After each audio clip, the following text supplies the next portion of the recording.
Tanya. Itu kan Gimana?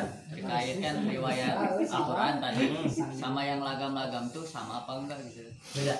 Beda. Ya kalau misalnya masalah lagam-lagam itu baru muncul kesini gitu belakangan. Cuma kalau riwayat Al-Quran itu memang sudah ada dari zaman Nabi. Jadi Nabi pun mengajarkan Al-Quran ke sahabat berbeda-beda. Jadi karena misalnya salah satu dasarnya misal ada salah satu suku Arab tertentu. Ketika Nabi mengajarkan Al-Quran, contohnya pada surat Ad-Duha, Nabi mengajarkan wadduha, dia tidak bisa, dia hanya bisa mengucap wadduha, itu seperti itu. Ada. Nah, maka dari itu di toleransi maka ada periwayatan yang lain. Jadi cara Nabi mengajarkan Al-Quran ke suku ini seperti ini. Nanti ada riwayatnya. Ada turun. Beda-beda gitu. Jadi memang riwayat naon ya? dasarnya semua dari Nabi gitu. Riwayat Saka. Jadi yang kalau yang kita pakai Hafiz dari yang ini Imam beda. Asim. Jadi Imam Asim pun nanti punya dua riwayat. Pertama Hafiz yang tersebar di seluruh dunia. Karena kenapa bisa riwayat Hafiz yang terkenal gitu? Karena dulu zaman Turki Utsmani dia memakai riwayat Hafiz dan dia banyak mencetak mushaf yang disebarkan ke seluruh dunia dan mushaf itu riwayat Hafiz. Makanya riwayat Hafiz ini riwayat yang paling umum di dunia. Ya. Nanti Imam Asim, Hafiz dari Imam Asim. Imam Asim punya dua riwayat, Hafiz sama Syu'bah. Nah, walaupun mereka satu imam, udah beda bacaannya. Contoh kalau di Hafiz kan alif lam ra. Kalau Syu'bah baca alif lam re. Udah ada perubahan. Walaupun mereka satu imam Asim, Hafiz, Syu'bah punya dua rawi. Mempunyai dua Ya, dua riwayat. Namun Luar perbedaan biasa, di antara Hafiz dan Syu'bah itu sudah ada sekitar 512 perbedaan. Belum lagi kalau ke imam qiraat yang lain, ke riwayat yang lain-lainnya gitu. Ada yang misalnya bacanya seperti ini, ada sakta tambahan, contohnya sabbihisma rabbikal a'la, ada seperti itu. Man amana, huruf sukun setelahnya hamzah, sakta. Man amana, ada seperti itu. Wal ardo, nah, ada seperti itu kurang lebih. Jadi itu mungkin sekedar pengetahuan tambahan aja insyaallah ya. Ada lagi mungkin gimana? Ini kemarin kan sempat ini yang ada pertanyaan dari Terpadi itu udah dijawab belum ya? Udah yang hafal Quran. Yang murojaahnya. Oh ya. Yang apa kemarin? Oh, yang hukumnya hafalin Quran tapi murojaah. Nah, Enggak, itu yang kemarin sempat Oh. katanya mau nyari referensi dulu udah ketemu belum? Itu kemarin teh ya, yang hukumnya fardu kifayah ya, fardu kifayah. Namun sangat dianjurkan karena banyak keutamaannya. Namun untuk mengamalkan isi dari Al-Quran itu fardu ain ya, setiap muslim wajib mengamalkan apa yang ada di dalam Al-Quran. Namun ketika murojaah adalah sesuatu yang sudah menjadi wajib bagi seorang penghafal Quran. Karena ibarat mau nggak mau kalau dia udah terjun dalam dunia menghafal Al-Quran, dia punya tugas yang nggak akan berhenti sampai dia meninggal, itu murojaah. Udah terikat gitu. Makanya ada faidah kenapa kalau misalnya Quran ditinggalin aja misalnya sebulan lah, misalnya kita nggak murojaah, itu pasti lupa. Karena tujuannya itu supaya kita tuh selalu dekat dengan Al-Quran. Dia harus diulang.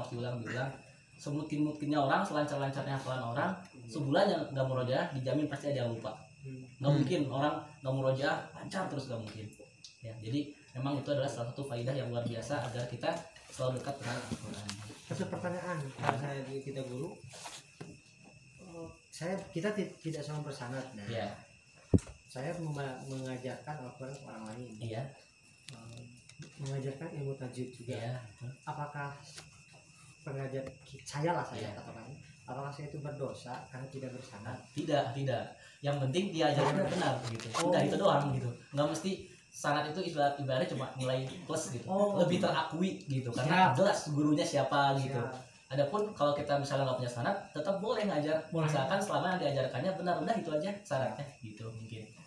Jadi tidak ada dosa harus bersyarat, nggak ada. Karena kita juga pun ngacu ke guru.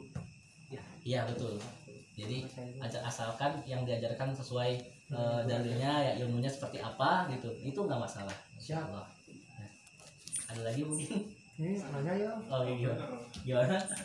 Kalau saya sih pribadi untuk menghafal itu karena otaknya mungkin lemot. Oh, Wah. kurang lebih gitu. Teratas gitu. sok merendah gitu. Sok merendah gitu. Mau gurau kepala sekolah. Sebenarnya infonya cepat hafal tapi cepat lupa juga. Misalkan sekarang menghafal, diam dulu sebentar, misalkan setengah jam, lupa lagi gitu. Jadi saya itu yang pencapaian terbaik itu cuma juz 30 saja. Masya Allah, Masya Allah. Murojaah di itu pun waktu bulan puasa tahun kemarin. Masya Allah. Alhamdulillah sudah semuanya hafal, hanya saja memang saat saya kalau mau lanjut ke 29 yang ke 30 suka lupa nih. Jadi kalau kira-kira kalau ini boleh nggak ya, saya cuman menghafal dan dimurojaah saja di juz 30 terus menerus, walaupun memang nanti agak sulit juga untuk ke 29 nya gitu karena memang otaknya susah juga gitu untuk mencernanya. Oke, jadi mungkin karena emang itu hafal Quran itu masalah rezeki-rezekian dari Allah lah, jadi karunia Allah gitu. Karena saya pun pengalaman dulu di satu halakoh kita fokus hafal Quran 2 tahun itu belum yang selesai itu bisa dihitung jari.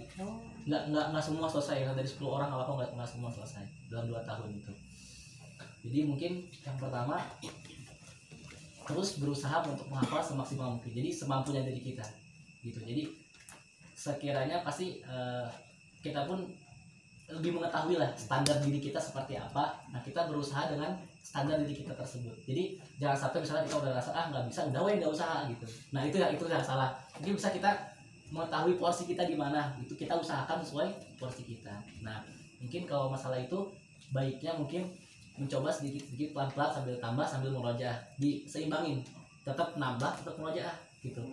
Karena memang waktu masa-masa saya menghafal pun gitu banyak sekali yang hilang-hilang. Bahkan justru dulu pertama kali selesai 30 juz itu kayak kosong.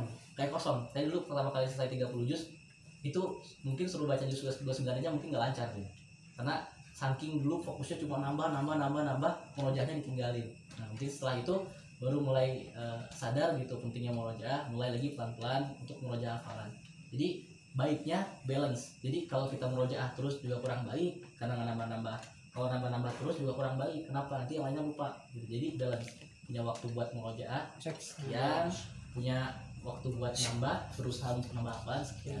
Disesuaikan dengan waktu dan kesibukan masing-masing. Ayo cemot aja. Nanya lagi kan ini satu lagi terakhir. Terakhir ya insyaallah. Kan kadang di lembaga pesantren itu ada yang diwajibkan hafalin Quran kan. Nah kalau misalkan terpaksa itu lebih baik ditinggalkan atau gimana? Kalau kan katanya kan ngafal Quran itu masalah rezeki-rezekian gitu ya. Nah kadang suka gitu kalau terpaksa hingga akhirnya gak murojaah gimana? Jadi pertama mungkin tugas kita yang sebagai udah ada di dalam lingkup lembaga itu misalnya adalah yang pertama luruskan niat gitu. Mau nggak mau kalau kita nggak bisa mengubah sistemnya, misalnya sistemnya sudah seperti itu, ya diri kita yang diubah, niat kita yang diubah gitu. Kita ngafal Quran buat apa, niatnya yang diubah. Yang kedua mungkin memang segala hal gitu awalnya memang rata-rata harus dipicu dengan paksaan dulu, nanti coba mungkin setelah jalan 6 bulan insya Allah mulai sadar gitu, oh ini tuh penting buat diri saya sendiri gitu. Dulu pun saya sama karena dulu di tempat saya itu lumayan keras ya. Jadi sore habis asar, halal asar, kalau belum setoran itu kita di depan masjid, masih halakoh. Ustadz halakoh saya itu langsung bawa kayu. Jadi siapa yang belum setor ngacung, pukul tangan kiri langsung di depan teman-teman. Jadi double gitu, sakit iya, malu iya gitu dulu seperti itu. Tapi karena hal itu saya ngerasa justru malah lebih termotivasi buat serius. Awalnya emang terpaksa, bahkan kesel punya Ustadz kayak gini gitu. Tapi lama-lama saya ngerasa oh mungkin kalau dulu saya nggak kelas mungkin saya nggak akan jadi kayak gini dulunya. Jadi mungkin yang pertama perbaiki niat, yang kedua insya Allah seiring jalannya waktu mindset terpaksa itu bakal berubah dengan sendirinya gitu. Ya. Insya Allah kita cukupkan sampai di sini. Besok insya Allah mungkin ada sedikit materi, insya Allah mungkin kita besok belum masuk ke materi atfal,